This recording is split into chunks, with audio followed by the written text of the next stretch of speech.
Buenos días a todos. Vamos a abordar en este video problemáticas vinculadas con las escrituras audiopóricas, es decir, con todas aquellas producciones que tienen alguna vinculación con el viaje.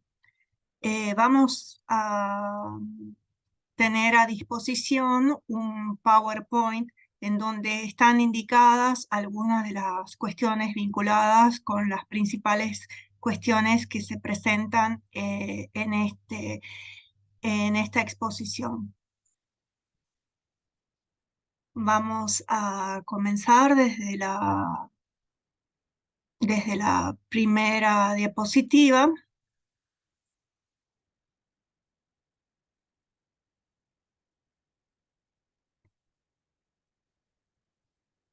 Y vamos a comenzar con unos planteos preliminares.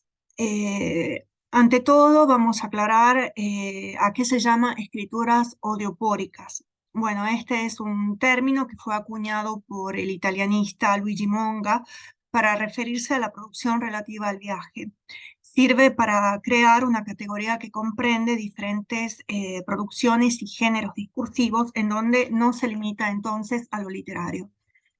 Se puede plantear entonces el término literaturas audiopóricas cuando el viaje se conforma como una categoría estética, es decir, cuando el viaje es tema.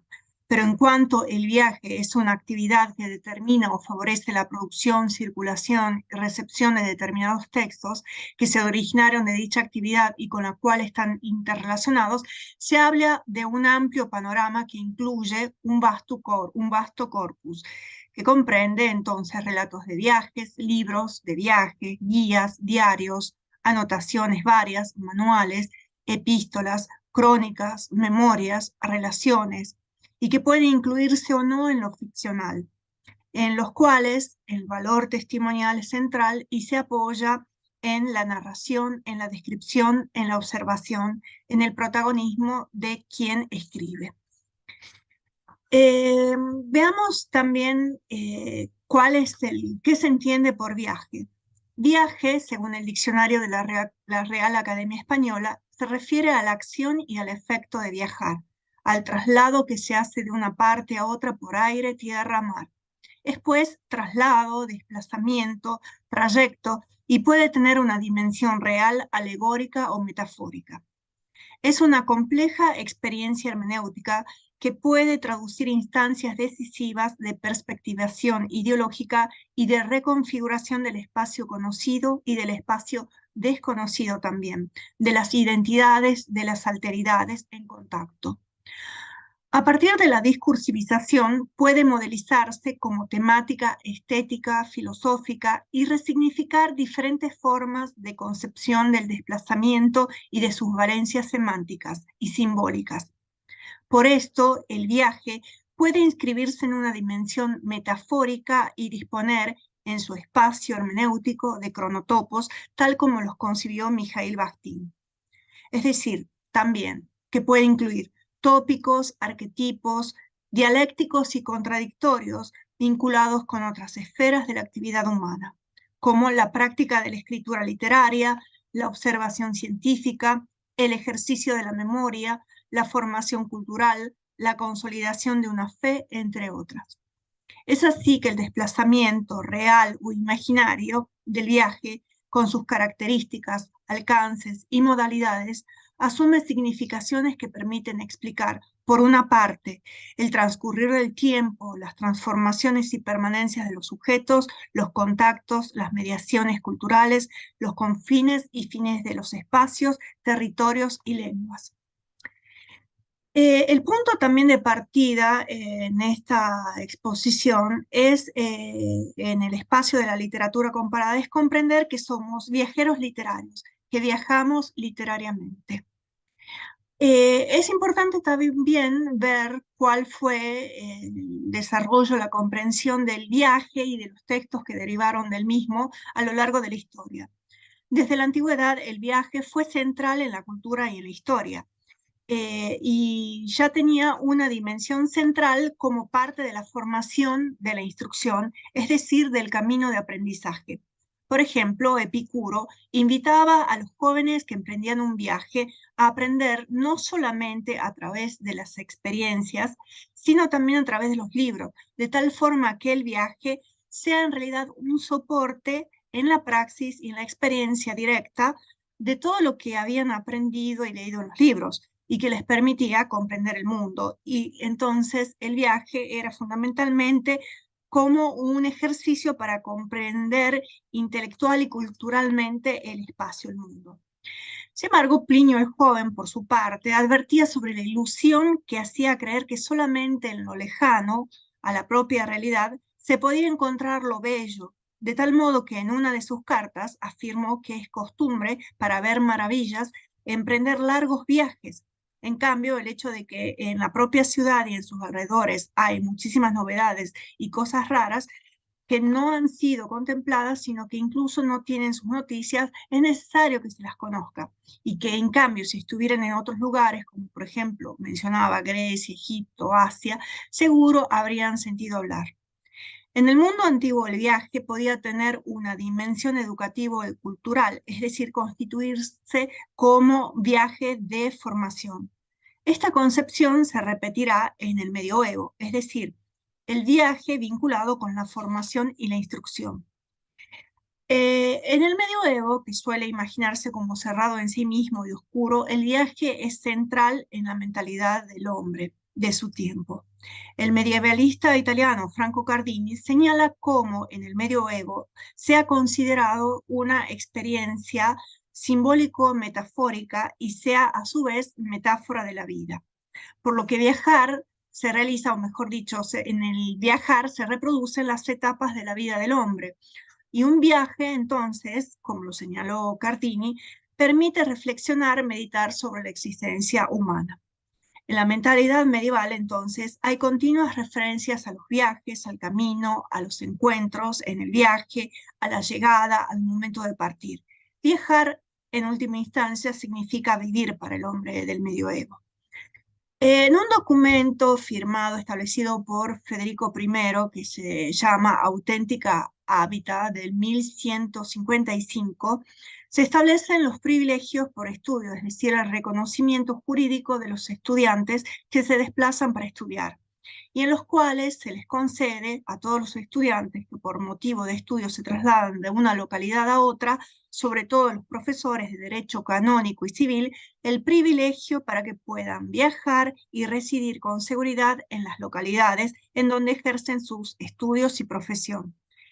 Estos movimientos favorecieron la creación y el desarrollo de las primeras universidades. Basta recordar Bolonia, fundada en 1088, Padua en 1222, la Sapienza de Roma en 1303, la Sorbonne de 1170, Oxford de 1096, Siena de 1240, solo para nombrar algunas. El objetivo no era conocer usos y costumbres de otros lugares, sino seguir las lecciones de grandes maestros, lecciones que recordemos eran de las artes liberales, trivio, matemática, dialéctica, retórica y cuadrivio, aritmética, geometría, astronomía, música, pero también estudiaban derecho, teología, medicina. En 1179, el Concilio Laterano III había declarado la gratuidad del estudio en la universidad, y la movilidad de los estudiosos se fundaba en su pobreza, que era paradójicamente causa también de su poder, ya que por ella el Papa y los reyes les garantizaban protección material para la subsistencia y el estudio. Era un poder que los legitimaba y que justificaba que las ciudades obraran de tal modo que pudieran tenerlos en sus universidades. A fines del siglo XIV y del XV, las universidades eran reconocidas por sus estudiosos y no por sus edificios.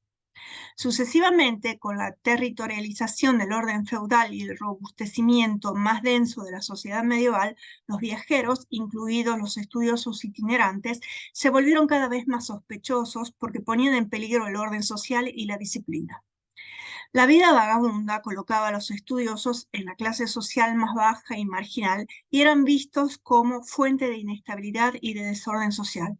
Viajar era principalmente concebido como vagar, una forma de contaminación, de mezcla social y una forma de desmembramiento de las categorías sociales y culturales. Por esto, la Iglesia y el Estado se ocuparon de disciplinar la vida itinerante en el Renacimiento, estableciendo penas severas para quienes no tuvieran fija residencia. Una ley elizabetiana establecía el castigo a los vagabundos, entre los cuales incluían a los estudiosos. En el medioevo, la geografía y la historia usaban alegorías para describir el mundo y para significar la cosmología. Había una distribución cualitativa del espacio que señalaba una equivalencia rígida entre códigos morales y espaciales. Todo esto se reflejó en la concepción del viaje y en los textos que derivaron de esa experiencia. Hubo una centralidad de la autoridad de las escrituras y un complejo sistema simbólico que permitía la evocación de realidades de orden metafísico. En el Renacimiento, los viajes establecieron una refracción cultural dinámica que provocó una modernización de Europa y la consolidación de la idea de encontrarse en el centro del mundo y ya no como frontera del mundo antiguo. Los viajes por mar, específicamente atravesando el océano, modificaron el viaje filosófico característico de la antigüedad y del medioevo.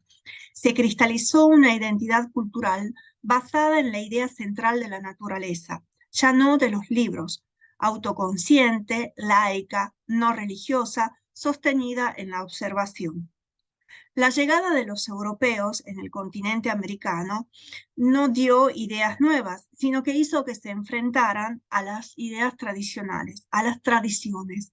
Se impuso una idea de la diferencia que fijó una distancia respecto a ellos y a la modernidad que construían y con la cual se percibían.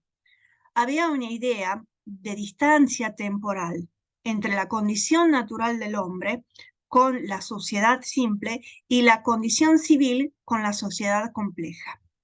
Importante en este sector es el libro de Mary Louise Pratt, Ojos Imperiales, Literatura de Viajes y Transculturación, publicado en 1992, que estudia la literatura europea de viajes y exploración, analizada en relación con la expansión político-económica, especialmente a partir de la segunda mitad del siglo XVIII.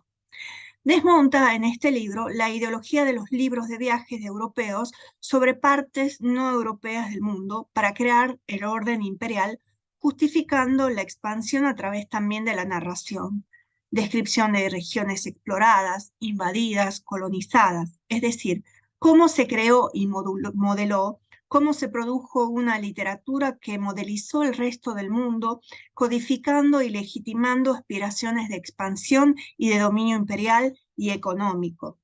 Se dividió el mundo entonces entre el imperio y el centro y la periferia.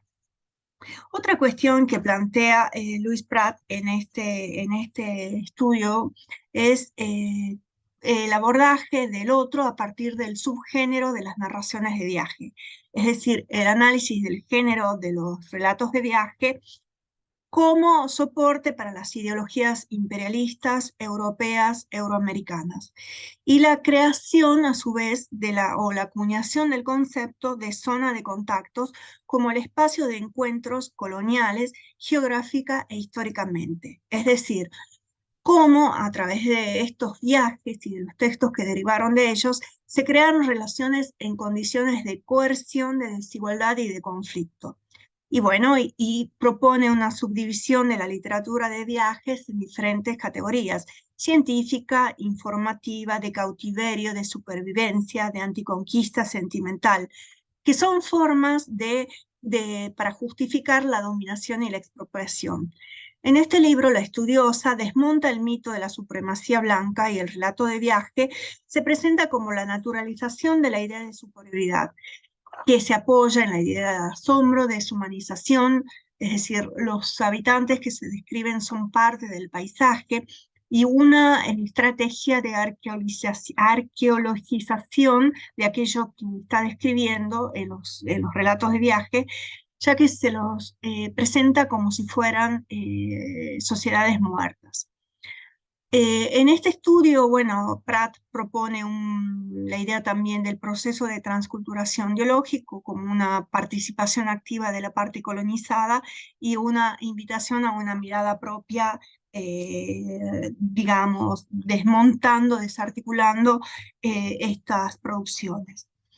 Eh, bueno, son estas producciones, viajes y discursos de exploración y sobre todo de vanguardia capitalista, de reinvención de América y de Europa, un proceso transatlántico que comprometió la imaginación de lectores e intelectuales de su tiempo. Fueron textos fundacionales que, por una parte, para las élites de Europa, representan las posibilidades expansionistas a favor de capitales, tecnología, mercancías, sistemas de conocimiento.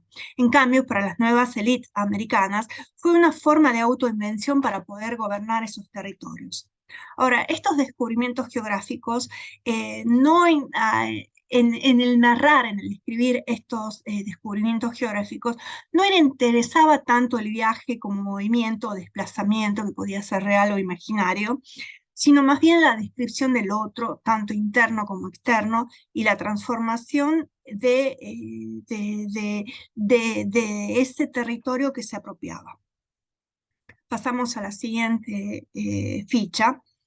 El viaje científico, tal como lo denomina Eric Lied en el libro La mente del viajero, desde la Odisea al turismo global, que fue publicado en 1999, se propone que la experiencia de viaje constituye el terreno sensorial implícito y explícito en las elecciones y preferencias constitutivas de la ciencia moderna, aunque obviamente los conceptos y métodos de tal ciencia eran preexistentes al interno de tradiciones intelectuales heredadas.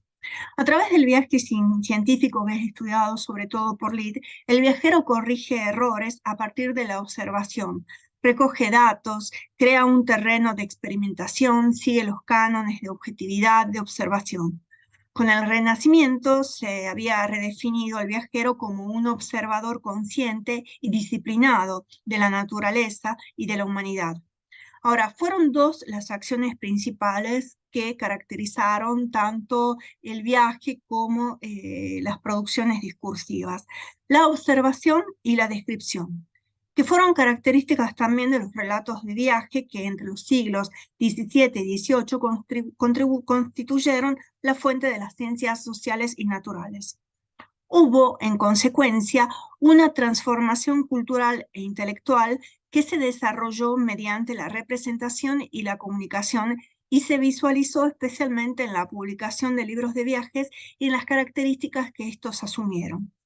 La imprenta hizo popular la literatura de viaje con un circuito de circulación y recepción o de feedback y prestaban mucha atención a lo ignoto, a lo desconocido. Se apoyó este tipo de producción en una fuerte tradición que redefinió al viajero iconográfico como explorador del mundo y de pueblos nuevos y desconocidos. El viaje y su relato eran importantes cuando agregaban algo nuevo a lo conocido. El mundo antiguo, en cambio, no tenía un sentido específico de descubrimiento, como hemos visto, porque los límites del mundo eran estables y conocidos en virtud de la misma estructura del universo que manejaban. Un conquistador en el mundo antiguo no tenía interés de hacer nuevos descubrimientos, sino simplemente de conquistar y de apropiarse del territorio. Francis Bacon fue una figura central en este cambio o revolución, ya que favoreció las disciplinas vinculadas con la observación, poniendo las bases del empirismo, es decir, de las disciplinas de observación y las disciplinas experimentales, que eran una forma de trabajo y acción y no una mera contemplación ociosa. A partir de aquí se formalizó la práctica del Grand Tour como modo para redefinir una educación o formación por parte de jóvenes señores. Así, en las clases superiores ingleses, por ejemplo, en el siglo XVII, se acostumbraba a mandar los hijos al extranjero como parte de la educación, primero como experimento, luego como costumbre y finalmente como parte de un sistema sociocultural. Esta práctica derivaba de dos viajes medievales. Por una parte, el caballeresco, realizado por el caballero al final de su aprendizaje, y por otra parte, el viaje de peregrinaje académico en el cual el joven, cercano a terminar sus cursos de estudio, visitaba los centros del saber, especialmente París y Bolonia.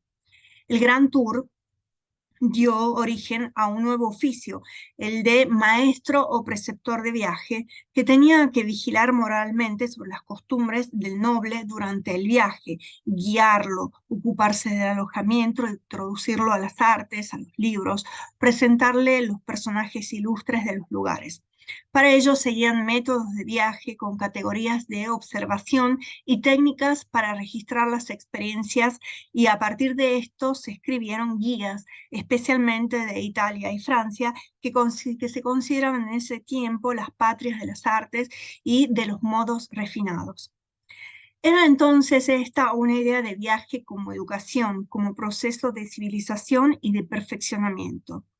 En este tiempo se escribieron diarios que, según las reglas, debían ser dos: uno en donde se registraban hechos y experiencias en el orden en que habían sucedido; en otro, datos del primer diario, pero en modo enciclopédico, bajo el lema lugares, y seguían un método llamado apodémico, que permitía organizar las experiencias en dos categorías: tierras y pueblos, con descripciones y referencias onomásticas antiguas y contemporáneas, datos geográficos, topografías que influyeron en las pinturas paisajísticas, vista, descripción del paisaje, que eran fundamentalmente centrales. Se introdujo otra vez la idea de subjetividad, de tal modo que se hablaba de una experiencia del paisaje y de la topografía, que luego se desarrollarán en el relato de viaje romántico y subjetivo. Se describía el temperamento de un pueblo, podía ser colérico, flemático, melancólico, sanguíneo. Se describían también los usos, costumbres, las dietas, las vestimentas, la gastronomía, las lenguas, los dialectos, la influencia de la geografía en el carácter de un pueblo, la salubridad del agua, el transporte, la agricultura, la agronomía, la economía, las industrias, las ciudades, las calles, los edificios, las casas, el teatro, los monumentos, todo aquello que podía ser de interés aún en la misma cotidianidad. Desde el Renacimiento, entonces, el viaje se volvió una forma, un método estructurado y elaborado para apropiarse del mundo a través de la información, y por esto se volvió el motivo oficial para viajar, para ver y conocer el mundo, para registrarlo y poseerlo, legitimando la posición de los viajeros. Los datos de los viajeros construyeron una taxonomía que hicieron necesario modernizar las ciencias y, a su vez, la taxonomía de las ciencias. El viaje significó entonces observación regulada como ciencia de inducción y arte de descripción, que provocó cambios en la literatura de viaje. Hubo, a partir de entonces, una generación, por ejemplo, de botánicos, de geólogos, de científicos, que daban al viaje una estructura a partir de su propia disciplina y visión.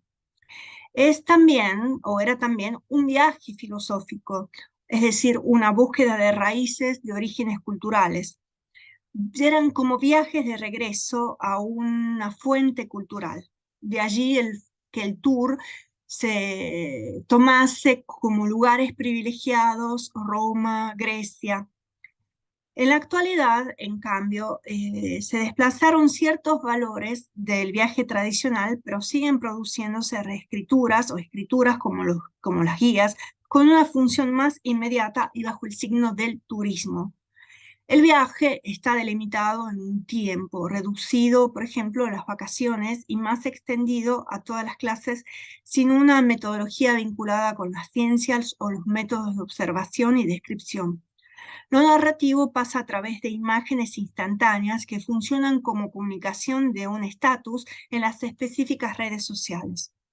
Ahora, si nosotros en cambio regresamos a cuáles eran las imágenes que se construían durante la época del descubrimiento o de nuevas tierras, que eran llamados los viajes científicos, o sucesivamente aquellos vinculados con el Grand Tour, eh, había enigmas que funcionaban como una especie de motor en estas búsquedas científicas. Por ejemplo, uno de estas era el enigma de las fuentes del Nilo, que permitió esta metáfora la construcción de una imagen del conocimiento vinculado con el viaje. eh, Estaba el mito, por ejemplo, de las utopías, de las antípodas, y esto permitía establecer en la configuración, en la percepción del viaje, una naturaleza subversiva que permitía cambiar un status quo, una limitación en el conocimiento. Estaba el mito del mundo lejano, distinto, contrario al nuestro, que era un tema recurrente en la literatura geográfica y de viajes, que podía tener un valor positivo como un lugar utópico que denunciaba el mundo presente, o bien negativo como validación de un orden. Pero de cualquier forma era la presentación de la alteridad en cuanto a diversidad. Y ahí fue conformándose lo exótico, la maravilla, es decir, las rarezas del mundo. Las grandes expediciones en la época moderna, al principio, repetirán modelos de representación del mundo propios del medioevo. Y las imágenes del mundo tiene una construcción de las cosmogonías en donde las representaciones cosmográficas encuentran una comparación de lo múltiple simultáneamente en varias direcciones. Un tipo de producción está vinculado, se generó, se produjo con los viajes, son las guías de viaje, que podrían considerarse como un subgénero de larga tradición y que no encuentran sus raíces solamente en el tiempo contemporáneo. Pensemos que ya tenían libros guías de viaje, los peregrinos, en donde se describían los itinerarios, los lugares, y se indicaban los lugares a donde podían inclusive alojarse las iglesias. Ahora, son también interesantes las guías de viaje modernas, inclusive las del siglo XIX, porque permiten comprender qué espacios, qué territorios, qué, qué, qué valores vienen seleccionados para poder ser visitados, conocidos, y contribuyen a comprender este espacio amplio y complejo de la imagología, es decir, del acercamiento de la alteridad. Es decir, es el reconocimiento en estas guías de viaje de lo característico, es decir, todo aquello, la imagen con la que se ve una cultura a sí misma y a la otra. Son estudios en última instancia sobre la colonización del canon artístico figurativo y presentan una complejidad plural, articulada de una comunidad que se ve a sí misma o se dirige en su observación a otra. Ahora, lo paradójico es viajar al extranjero para verse a sí mismo, ¿no? Y en los tiempos modernos, en cambio, hay un aparente fin de la diversidad porque todo parece cerca, o al menos eso parecía antes de la pandemia. Parece a su vez que todo está accesible y que ya no hay nada prestigioso ni excluido. Se produjo entonces, a través del viaje con el turismo, un giro ideológico de los viajes al transformarlos justamente en viajes turísticos. Ya se habla de exploraciones de viajes, ya no se habla de exploraciones en donde el protagonista es el explorador. No es tanto un viaje en donde hay un viajero, sino que hay turistas que buscan lo que ofrece la sociedad de consumo, es decir, estereotipos fijados que responden a unas mercancías de compra-venta en donde se neutraliza lo imprevisto. O sea, uno ya sabe que viaja y que encuentra determinados objetos, determinadas características de un lugar. No hay tierras a descubrir, no hay un descubrimiento de la mente por más que un viaje cambie, pero o sea, se habla de una transformación de ese espacio que era diferente. Ahora bien, sí, en el Gran Tour se hablaba de una hospitalidad, de un enriquecimiento en el encuentro con el otro, en la gramática social. Ahora, como decía antes, no importa la distancia o la exclusividad porque todo parece a la mano. Y se construyó un nuevo mito, que es la cantidad de viajes, la rapidez de los viajes, y que cuanto más se viaja parece que paradójicamente menos se puede ver y pareciera que todo es de menor calidad. Hay una gran producción de guías de viajes y esto se ve en la producción editorial y en toda la producción vinculada con los viajes. Los viajes reales parecen no evocar lo que evocan los relatos de viajes, es decir, las anécdotas, las divagaciones, las informaciones científicas, las interrogaciones filosóficas. Está todo regulado en los viajes turísticos y se concibe las vacaciones entonces como una especie de invento social en donde se busca sobre todo el viaje de placer del viajero moderno y el turismo responde a una industria de un tiempo preestablecido en donde todo está regulado. Pasamos a la siguiente diapositiva. Bueno, el viaje, dejando de lado ya la cuestión histórica, el viaje puede asumir diferentes valencias, simbólico-cultural, temporal, mítico. Y en función de estas valencias puede estructurarse la escritura relativa al viaje, determinando a su vez la pluralidad de denominaciones o concepciones de lo que es el viaje.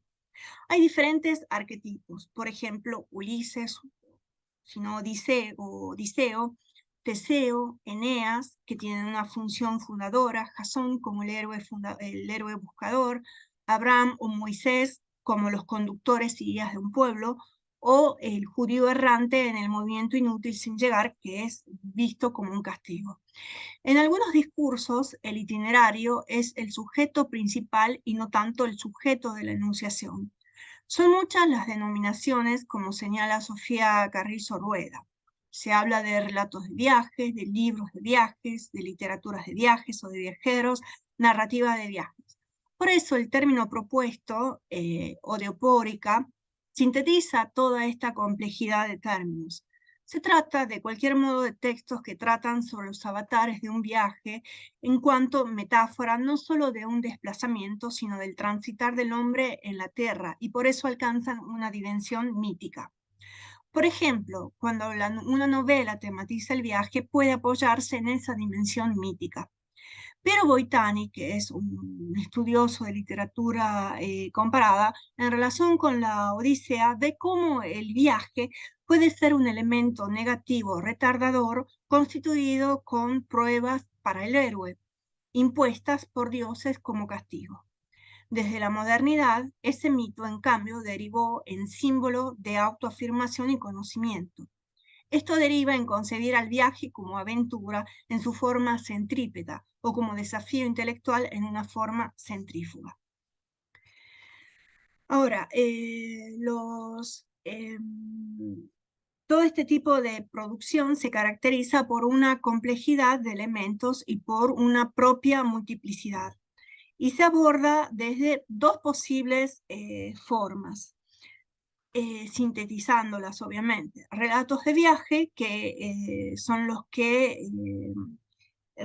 presentan las experiencias en que se inscriben los viajes, y la literatura de viajes, es decir, obras ficcionales con procesos complejos de ficcionalización. Se trata en este último caso de un género mixto en donde se conjuga lo documental con la literaturidad. Em, Hay a su vez otros géneros híbridos de mixturación. Inclusive los relatos de viajes pueden concebirse como tales. Por ejemplo, los relatos de viajes de Marco Polo, Pigafetta, Darwin.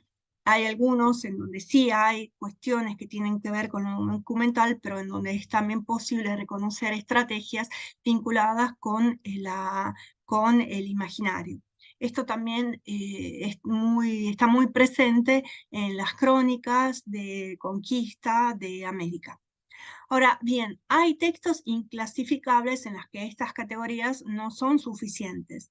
Eh, mm, pero lo importante es considerar tres cuestiones. La primera, cómo estas producciones pueden ser mixtas o, digamos, entre comillas, híbridas. Cómo hay categorías inclasificables, cómo durante mucho tiempo este tipo de producción, me refiero a los relatos de viaje, fueron considerados solamente como por su valor documental para el historiador, para el antropólogo, para el sociólogo, y fueron marginadas por la crítica, por la teoría literaria, porque no respondían al canon rígido de lo que es la literatura. Ahora, ¿cuáles son los rasgos dominantes o determinantes de este tipo de producción? Por una parte, la descripción, la narración en el aspecto formal. Ahora bien, hay diferencias en las descripciones entre el relato de viaje propiamente dicho y la literatura de viaje. No hay marcas precisas que diferencian las descripciones. Hay una funcionalidad del desenlace o de las funciones cardinales o núcleos, los nudos fundamentales en la trama, porque sostienen la expectativa y posibilidades de desenlace en la literatura de viaje. En la literatura las descripciones contribuyen al desenlace, al desenvolvimiento de la trama, y puede pasar que las expectativas frente al relato estén ausentes. Ahora, el relato de viaje, en cambio, tiene a la descripción como sostén del discurso y es porque presenta a través de la descripción un fragmento del mundo y retiene la atención del lector justamente a través de las imágenes del mundo. Las descripciones contribuyen también en las historias que se describen, pero o sea, no es importante en este tipo, en las descripciones, el desenlace, porque o sea, no interesa tanto lo narrativo, sino lo descriptivo en los relatos de viaje.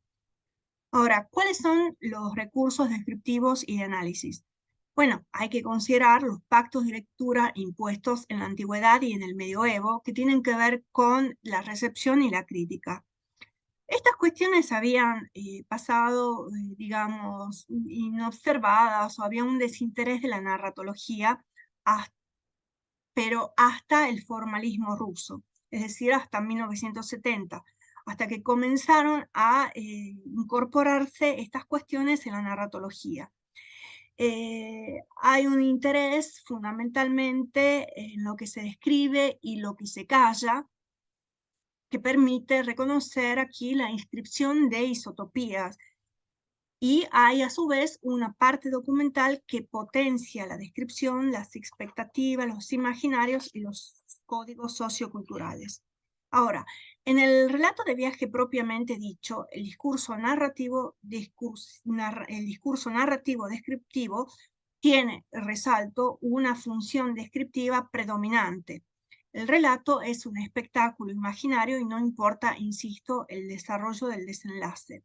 Tiene una estructura literario documental, una configuración del material alrededor de núcleos de climas que se seleccionan jerarquizándolos según contextos histórico-sociales. Y bueno, sí hay inscripción de recursos que tienen que ver con la literaturidad. Ahora, como para ir cerrando esta cuestión, insisto sobre la cuestión de las guías de viaje que la hemos visto en el punto vinculado con la historia de los viajes. Ahora, la guía de viajes es esquemática y práctica, pero el relato de viaje, en cambio, no tiene fines prácticos. Hay, hay en realidad pocos estudios sobre la génesis de la literatura de viaje. Los análisis sistemáticos atienden aspectos formales, estructurales y temáticos. Ahora, ¿qué es lo que se evidencia de este tipo de producción? Cómo, a partir de la necesidad de viajar, se crea la necesidad de dejar constancia y de escribir, de relatar, de describir esa experiencia. Son relatos de viaje, pueden ser, insisto, reales, ficticios, imaginativos, descriptivos, poéticos, novelados. Y pueden tener una imprenta del yo, un aspecto subjetivo y también una voluntad cientificista en cuanto atienden cuestiones vinculadas con la geografía, con las ciencias naturales, con la sociedad, y se proponen una observación objetiva, es decir, describir con la verdad geografías que tienen, sin embargo, percepciones subjetivas de lo espacial y de lo geográfico. La literatura de viaje como subgrupo de género narrativo tradicionalmente es también considerado como un subgénero o grupo temático y hay a su vez una propuesta de género literario independiente o de literatura de viaje que lo sostienen José Santos Rovira y Pablo Encinar Arquero. Hay entonces en esta propuesta una redefinición de géneros literarios en donde sostienen que la tradición clásica no debe ser anulada, pero que es necesario innovarla, cambiarla, replanteando y adaptándola a nuevas realidades o a realidades no consideradas debidamente en forma anterior. Eh, bueno, los libros de viaje en este caso siguen reglas o modalidades diferenciadas. No se pueden comparar con otra obra narrativa porque tienen un objetivo diferente, que es el dar a conocer nuevos territorios y culturas, describiéndolo en forma real o imaginaria, y dar a conocer las vivencias de un viajero en tierras extrañas. Es importante en estas cuestiones también la creación del mundo imaginario textual con la selección impuesta de una serie de sucesos según un principio de mímesis. El estudio atento tiene que seguir, bueno, cuestiones formales, de contenido, los canales de emisión, y después tener en cuenta también cuáles son las dificultades para caracterizar al género desde principios formales. Se tiene en cuenta a su vez la potencialidad del carácter o de la actividad narrativa y hay un reconocimiento de las funciones reguladoras de la descripción. Según el tipo de discurso puede haber mayor o menor descripción, como hemos visto, mayor o menor narración, pero es importante reconocer esas dos cuestiones. Ahora, en los textos narrativos, de cualquier forma, como por ejemplo la Odisea o el Quijote, que son libros, literatura de viaje, es importante también la transformación del sujeto y en este caso el itinerario también es protagonista del viaje. Veamos ahora la otra.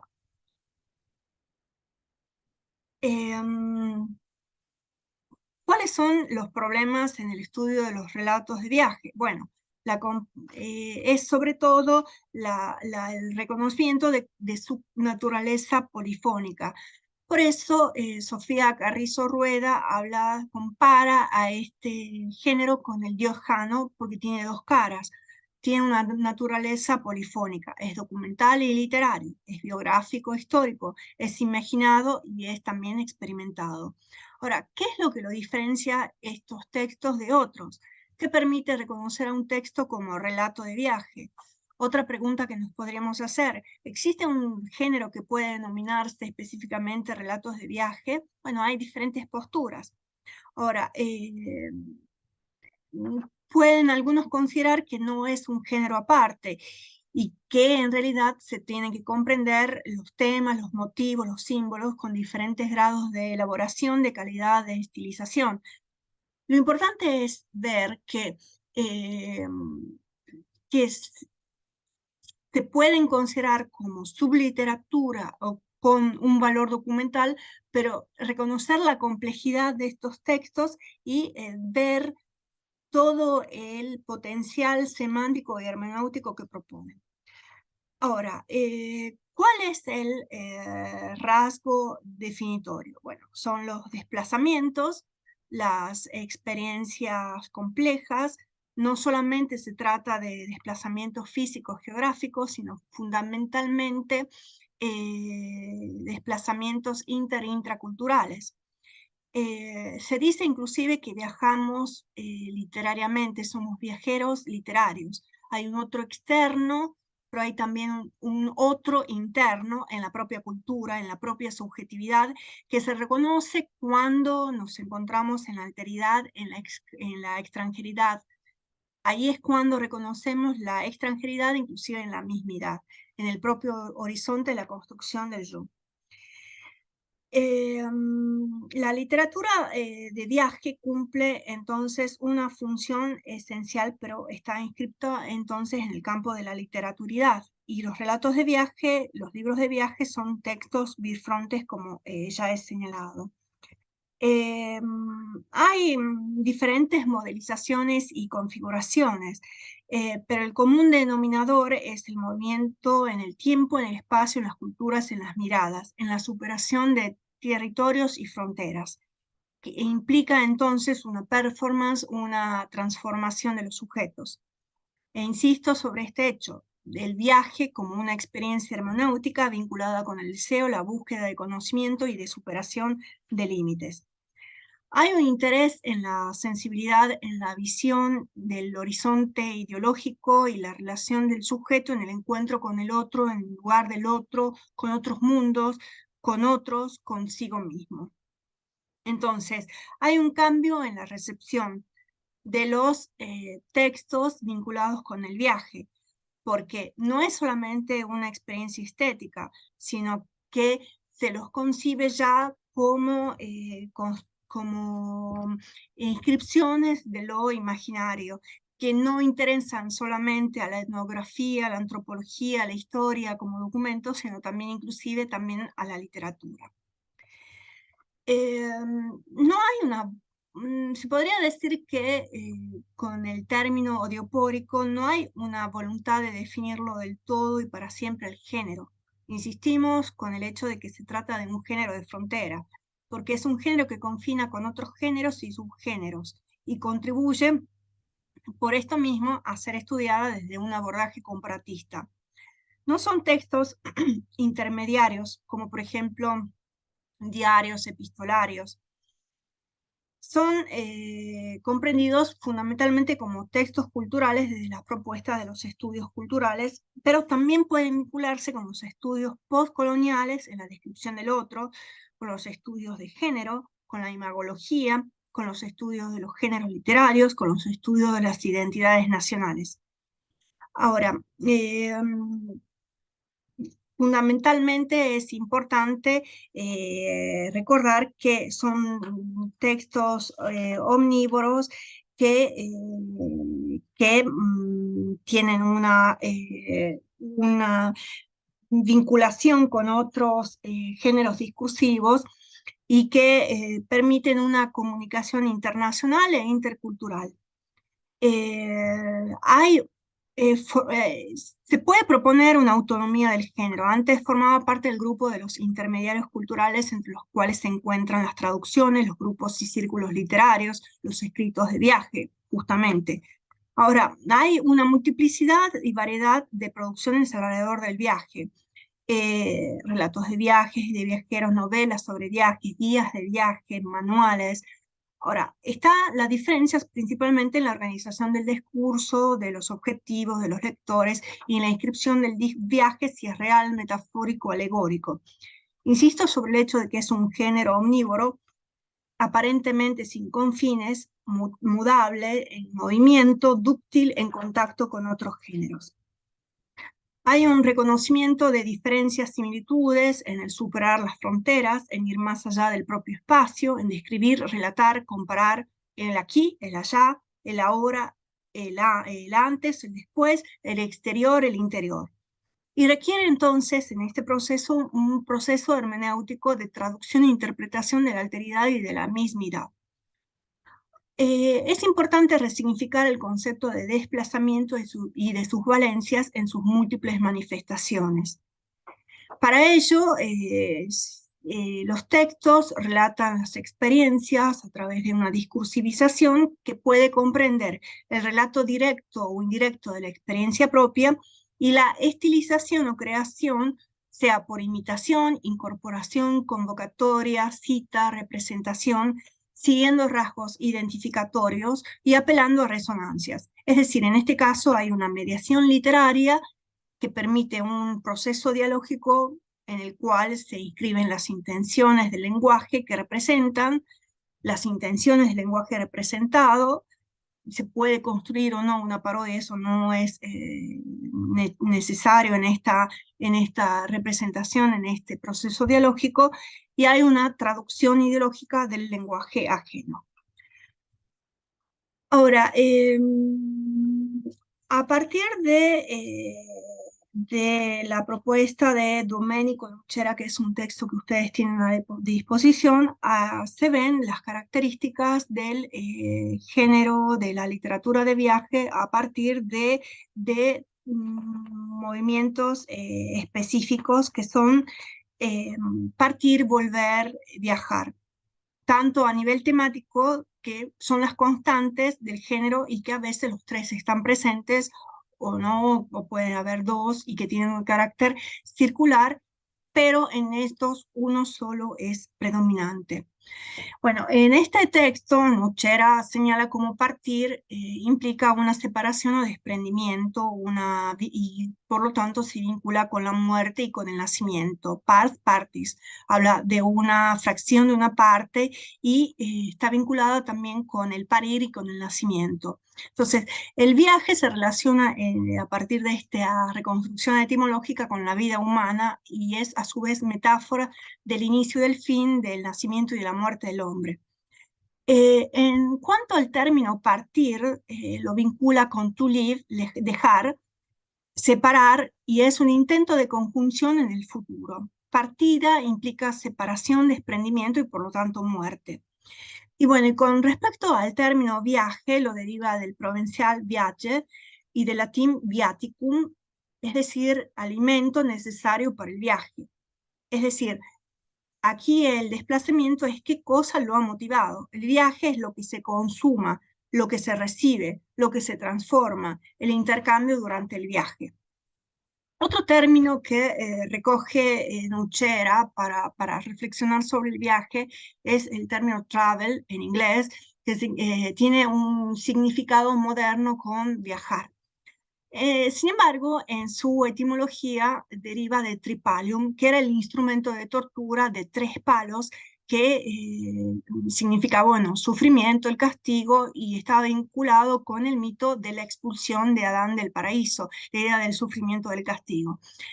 Otro término que etimológicamente reconstruye Nuchera es el de trabajo, que es tormento, pero es también trabajo y parto en italiano. Y bueno, y Nuchera hace una referencia al judío errante, al vagar como castigo, y en relación con esta idea del trabajo, del tripalium, del castigo, del tormento. Otro término que reconstruye Nuchera es tornare, es decir, volver, torno, yugo. Es algo que gira en círculo, y que implica llegar a un lugar y quedarse. No es viajar, es migrar o exiliar. El regreso es la aspiración de todo viaje. La meta de regreso no necesariamente tiene que coincidir con la de partida. Entonces, el viaje como metáfora de conocimiento, con una naturaleza subversiva del viaje, porque se niega la visión precedente del mundo y se redefine y se reorganiza el mundo. Veamos ahora la otra parte. Bueno, esto es sobre la traducción ideológica del lenguaje génico y sobre las ideas de partir, viajar, volver, que ya lo he presentado. Ahora vamos a ver la parte vinculada con las migraciones y los exilios, y para esto vamos a comenzar con una cita de Mempo Giardinelli que tiene que ver con la literatura argentina. Le leo: inmigración y exilio, en general todo fenómeno de transterración, son parte insoslayable de la cultura argentina y latinoamericana. Inmigrantes, exiliados, transterrados, por voluntad o por fuerza, todos alguna vez perdimos un país, una cultura, un sueño, una utopía. De esas pérdidas se nutrió y se sigue nutriendo la literatura argentina. El libro es del País de las Maravillas, los argentinos en el fin de milenio. ¿Qué son las migraciones? Las migraciones son procesos dinámicos, fenómenos históricos sociales, cuyo abordaje excede lo literario, lo artístico, aunque pueden ser explicadas, narradas, visualizadas, estilizadas desde lo artístico con diferentes estratificaciones e incrustaciones ideológicas. Es necesario, aun si estudiamos las cuestiones de las migraciones en el espacio literario, un abordaje multi, inter, intradisciplinar. Es importante el diálogo y el aprovechamiento de diferentes instrumentos, teorías, metodologías, pero por supuesto para la factibilidad de una investigación es necesario circunscribirse, pero sin perder la complejidad y la amplitud de la temática, de la problemática del fenómeno del proceso migratorio. Como he dicho, es un fenómeno complejo, es poliédrico, intergeneracional, porque participan diferentes generaciones. En una familia puede haber emigrado, por ejemplo, un abuelo, pero quienes vivencian o heredan esta experiencia de migración pueden ser los hijos y los nietos. Es decir, que hay una permanencia o continuidad de las causas y de las consecuencias más allá de los protagonistas del desplazamiento. Tienen un gran impacto sociohistórico y cultural que va más allá del momento histórico específico y puede cambiar el rostro de una sociedad y proponer una nueva con relaciones dialécticas que no siempre, lamentablemente, se basan en la integración. Las emigraciones modifican la sociedad, no solo la que recibe, sino también la que pierde el caudal humano, es decir, modifica las interrelaciones sociales en la sociedad o comunidad de origen, los que quedan, los que se van y los que los reciben. Modifica estructuras sociales, económicas, como por ejemplo las de trabajo, urbanas, como la organización del espacio, territoriales, como las comunidades agrícolas, lingüístico-culturales, las condiciones de bilingüismo, trilingüismo. Hay cuestiones vinculadas con el desplazamiento, pervivencia, cristalización de lenguas, dialectos, constitución de interlenguas. Eh, Hay una conformación de nuevos imaginarios, construcción de mitos, utopías, desplazamientos de perspectivas ideológicas. Son importantes en relación con las migraciones las políticas migratorias, sea aquellas que promueven la expulsión porque hay un exceso de población o porque no pueden encontrar quienes emigran recursos necesarios para desarrollarse en su propia patria, de repatriación, de tutela de ciudadanos en el exterior, a través, por ejemplo, de la embajada, de consulados, de centros, de institutos de cultura, becas, ofertas, ejercicios de derechos, como por ejemplo el voto, de la salud, la incorporación a ciertas estructuras, la instrucción, la formación. O bien pueden ser también políticas de recepción, sean de integración o de rechazo, de incorporación o de selección. Puede haber también criterios de selección en base a necesidades, sobre todo económicas, y las políticas de control determinan la expulsión de elementos negativos que tal vez se visualizan como que desintegran la sociedad, y en ese caso se limitan los ingresos o se acentúan la rigidez de algunas normas. En este caso, bueno, para la integración se habla de resolución de diferencias culturales, lingüísticas, religiosas, económicas, pero bueno, insisto, todo depende de la constitución del proyecto político nacional del Estado que puede modificarse según el gobierno o según los hechos políticos. Puede haber una integración, homologación, homogeneización o bien una borradura de diferencias, una nacionalización de inmigrantes y de sus hijos, que sin embargo no resuelve el conflicto intergeneracional y puede llevar, por ejemplo, al rechazo al origen de sus padres o a una exacerbación de rasgos identitarios o a una ruptura de una memoria, de tradiciones, una herida en lo que se puede denominar metagenealogía.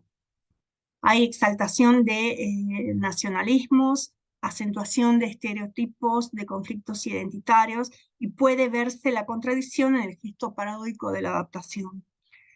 También puede verse en estas políticas lo político positivo que lleva a una integración eficaz a través de políticas de nacionalización, a través de redes sociales que ayudan a organizar un proyecto de Estado moderno y que pueden dialogar o no con las de las redes sociales de la comunidad de origen. Ahora, se trata de una pérdida de un aporte cultural que, sin embargo, tiene que ser enriquecedor. Se habla de contactos culturales, de diálogos, de intercambios. Existen a su vez sociedades aisladas que tienden a anquilosarse. Por ejemplo, en algunas comunidades las mujeres permanecen aisladas del mundo laboral y entonces tienden a anquilosarse no solamente en lenguaje, sino en cuanto a la visión de la propia tierra de origen. En cambio, otras sociedades se abren al multiculturalismo, pero siempre dentro de los límites de un orden, que son, digamos, los límites de la libertad como los límites que impone la ley. Ahora bien, siempre hay un centro, un predominio, una hegemonía más o menos encubierta. Son complejas las situaciones intrarrelacionales. Puede haber casos de xenofobia alentados sobre todo por ideologías nacionalistas, crisis económicas, conflictos religiosos. Puede haber una integración exitosa o no, según, por ejemplo, un mito que se construya. Por ejemplo, en Argentina hemos tenido el mito del crisol de razas. O bien puede haber alzamiento de muros invisibles, simbólicos, visibles en la distribución del espacio urbano, en la socialización, en las ocupaciones laborales. Hay en cambio también conflictos invisibilizados en latencia y que dependen de muchos factores. La integración es eficaz cuando hay una instrucción, cuando hay ausencia de hostilidades y conflictos bélicos, cuando las comunidades de origen son prestigiosas, cuando hay ascenso social, sobre todo económico o familiar, a través de matrimonios. Ahora, la clave es cómo resolver las migraciones en ambos espacios. Bueno, el conflicto es entre decidir si se opta por la hospitalidad, es decir, considerar al inmigrante como huésped, o decidirse por la hostilidad y comprenderlo como enemigo. Y lo mismo sucede con quienes emigran. Evaluar también el tipo de migración es importante, si se trata de una migración estable, permanente, un tipo golondrina, o por ejemplo, si está vinculada con actividades del campo, del comercio. También es importante ver cuáles son las situaciones de los trabajadores, si hay un derecho, una tutela, si son visibles o invisibles, si hay redes de explotación, reconocimiento, si hay una hipocresía o no de la sociedad, de los sindicatos, de los intereses económicos, de las reglas sociales, si hay una comprensión del trabajo según jerarquías, manuales agrícolas si están subpagados, si cómo se construye en última instancia el fenómeno de la inmigración. Y bueno, lo importante es comprender lo que es la migración es constante, permanente en la historia de la sociedad. Está vinculado con carestías, guerras, políticas, expulsiones ideológicas, religiosas, raciales. Hay una apertura de fronteras y no hay un único factor que es el hambre, puede haber también factores como la guerra, la hambruna, en fin, diferentes cuestiones. ¿Cuáles son los factores, los problemas importantes para abordar? Bueno, aparte de todas estas cuestiones que he mencionado, elencado hasta ahora, importantes son las fronteras nacionales, es decir, la división de los estados como espacios lábiles en donde transitan los migrantes. y revelan esa condición de transhumano y de identidad bifronte fronteriza. Después es importante considerar la constitución de los estados-naciones, comprendiéndolos como territorios que son macroregiones supranacionales en donde habitan sujetos migrantes, por ejemplo, entre Bolivia y Argentina. Y después comprender que se puede crear una nación más allá de las fronteras nacionales. Hay comunidades que se encuentran instaladas en otros países y que sin embargo conservan los lazos, colaboran con el gobierno local y con el de origen. Hay redes sociales y cadenas familiares muy importantes. Sí es verdad que se puede producir aquí una cristalización de la cultura de origen, porque hay una imagen firme de la cultura en el momento de partida en cuanto a lenguas, costumbres. Es también posible una idealización de la imagen del país. Hay entonces una separación del país real y la construcción de un espacio imaginario utópico. En este tipo de comunidades es importante sobre todo la voluntad de regreso, el contacto con la comunidad de origen, atentas a las políticas gubernamentales de integración con la comunidad de origen, a la posibilidad de desplazamiento, de viajes, de visitas familiares, aun cuando sea bajo el signo del turismo. Y el viaje en ese caso es considerado como un viaje en herencia. Generalmente salta una generación y responde a cadenas migratorias. Ahora, es importante insistir sobre el hecho que las migraciones se producen desde el mundo antiguo y que presentan sobre todo geografías existenciales y prácticas reguladas, a veces no de un modo claro y que son cambiantes. Eh, Hay a su vez aquí también una multiplicidad de conceptos. Puede ser emigrar transoceánico, fronterizo continental o interno. Y puede hacerse un abordaje también historiográfico como desde la contemporaneidad. Y lo importante es ver cómo a través de la inmigración hay un cruce de fronteras, de confines geográficos, culturales, estatales, lingüísticos, que tienen a su vez que ver con la memoria, sino que por eso son desplazamientos no solamente demográficos, sino culturales, bifrontes, en donde hay varios sujetos, voces, registros, lugares, tiempos, memorias. Es necesario para esto un abordaje desde una mirada elíptica, atenta a lo no dicho, a lo no presente, a lo ausente en los textos, o usando la idea de Ricardo Piglia, una mirada estrásbica, es decir, mirando también la otra orilla, ir más allá de los lindes y las fronteras. El interlocutor en ese caso es un otro espacio que está en ausencia, que actúa como un contrapunto y lo importante es no perder la complejidad del problema cuando nos acercamos a textos vinculados con la inmigración. Para el estudio, por ejemplo, es interesante el rescate de textos literarios, paraliterarios, marginales, olvidados, no canónicos. La incorporación de producciones no literarias en el sentido canónico, como por ejemplo memorias, cartas, canciones, relatos de viaje también a la tierra de origen de los padres, de los abuelos. Ahora bien, hay una distinción entre la producción literaria, en donde el tema es la emigración, la estilización, y la producción no literaria, que es testimonial y que puede leerse como también literaria en cuanto está escrita por los protagonistas, pero tiene funciones diferentes a la literatura, porque se propone como un testimonio objetivo que da fe de lo vivido, que se apoya en el valor de la verdad subjetiva, intersubjetiva, objetiva. O sea, se puede leer también la producción no literaria como literaria usando las estrategias, pero atendiendo estas características en el momento de producción. Es importante también atender diferentes textualidades porque señalan las descripciones, las huellas constantes más allá de las diferencias histórico-culturales. Repito, es importante considerar los silencios, las huellas de los desplazamientos de lo no dicho.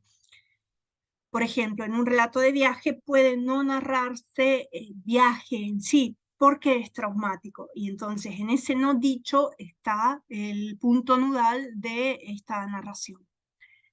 Aquí también es necesario revisar los mitos y los estereotipos, por ejemplo, de cuestiones que tienen que ver con las ideas de frontera, el concepto de nación, los proyectos políticos del Estado-nación. Por ejemplo, si consideramos en Argentina, las grandes inmigraciones durante el proceso de organización de los estados modernos coincidían con los movimientos nacionalistas. Es importante ver también los relatos oficiales, la importancia de la microhistoria, las historias locales, la historia desde abajo, como metodología, como punto de referencia y no solo como objeto de estudio o de campo. Son también importantes los relatos oficiales, es decir, aquellos instrumentos como por ejemplo los instrumentos legislativos. Basta mencionar algunos: la Ley de Inmigración y Colonización, la Ley de Avellaneda de 1876, la Ley de Residencia de Canet de 1902, y bueno, otras más, como por ejemplo, si consideramos el caso italiano, en 1901 se estableció la primera ley de tutela a través del Commissariato Generale delle Migrazioni. Este corpus no es solamente legislativo, porque representa, por ejemplo, en el caso argentino, cómo era poblar el desierto, cómo era defender el territorio, cuál era el imaginario que se construía y que se trataba de legitimar a través de la ley. Entonces, hay que ir más allá también de cualquier retórica y también comprender la significación de la retórica. Ahora, podríamos hacernos algunas preguntas, como por ejemplo, ¿qué pasa si en los países de inmigración se olvida esto? Si, por ejemplo, solo se reactiva en caso de la inmigración. ¿Qué implica una remoción de un pasado? ¿Una inmigración es un hecho traumático solamente? ¿Un cambio en la cartografía? ¿Una política de no integración? ¿Qué pasa cuando los emigrantes propios son vistos como extranjeros? ¿Qué pasa cuando se desconocen los otros países y se desconoce el propio país? ¿Cuál es el rol de los intelectuales? No solo frente a las inmigraciones históricas, sino también contemporáneas, incluso aquellas ajenas.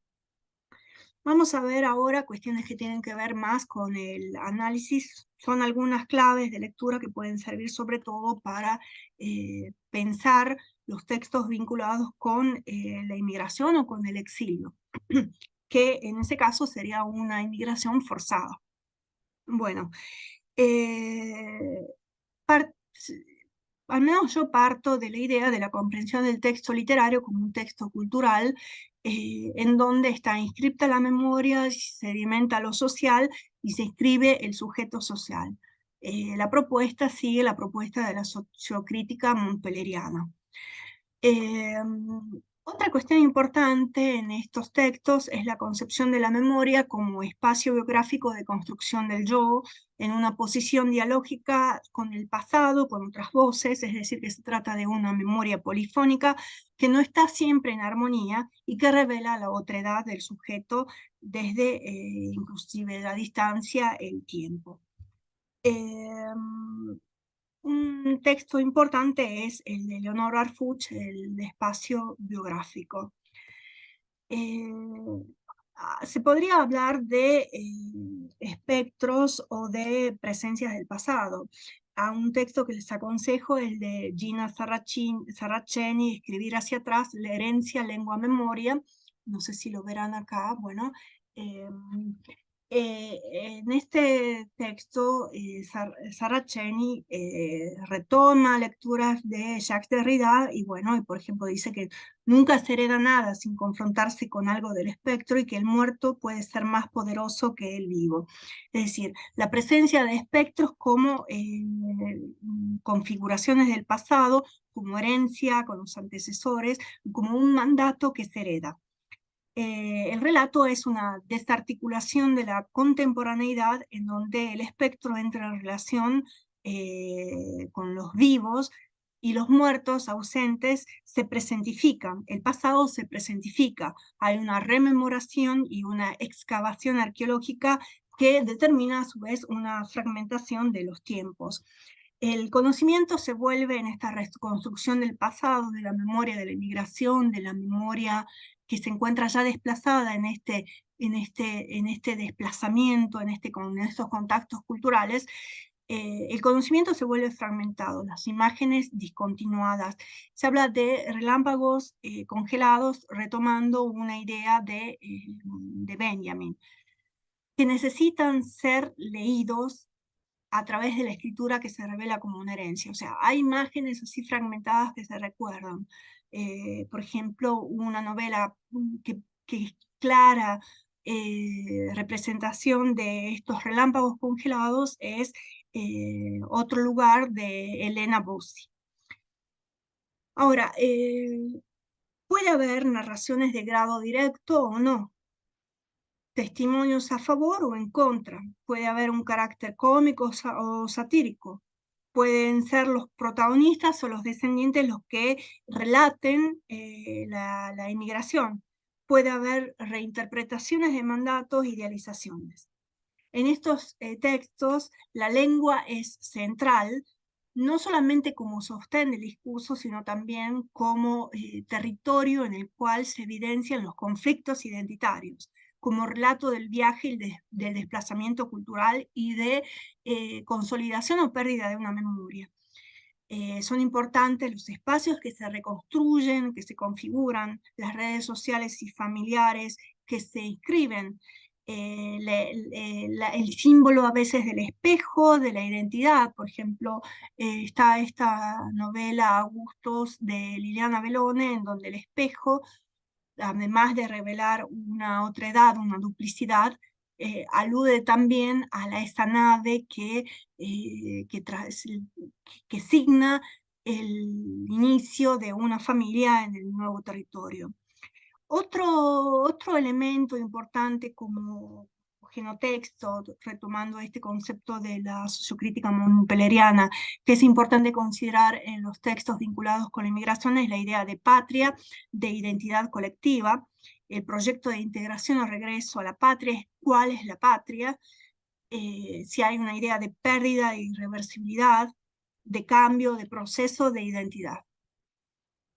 Bueno, son aquí algunas de las cosas que les he estado señalando anteriormente, que tienen que ver con las deformaciones o las heterogeneidades de la identidad, con la otredad en la mismidad que se visualiza en el encuentro con el otro, cómo lo fragmentado se trata de unir en el relato y lo dinámico, que es la transformación, el suceder del tiempo, trata de movilizarse en esas imágenes cristalizadas de la propia cultura.